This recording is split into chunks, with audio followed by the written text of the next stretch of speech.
روایت میں آتا ہے کہ جب بندہ مرنے کے قریب ہوتا ہے تو اس کو 4 فرشتے نظر آتے ہیں۔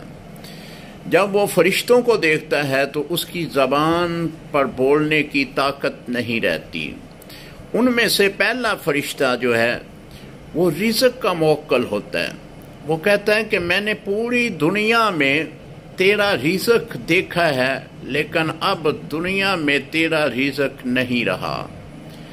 پھر پانی کا فرشتہ اس کو یوں مخاطب ہو کر یہ کہتا ہے کہ میں پوری کرۂ ارض پہ تیرے لیے پانی کو تلاش کیا ہے، لیکن اب تیرے لیے پانی کا ایک قطرہ بھی باقی نہیں رہا۔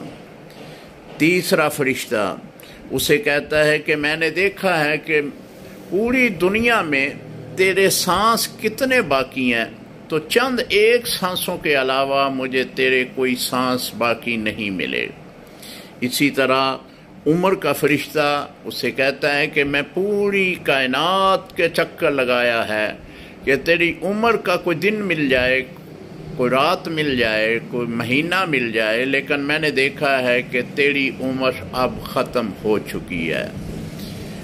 اتنی دیر میں 2 فرشتے روح قبض کرنے کے لیے اس کے پاس پہنچتے ہیں اور اس کی روح قبض کر لی جاتی ہے۔ پہلے اس کے کہ ہمارے پاس یہ فرشتے آئیں، اپنے عمل صالح کر لیں۔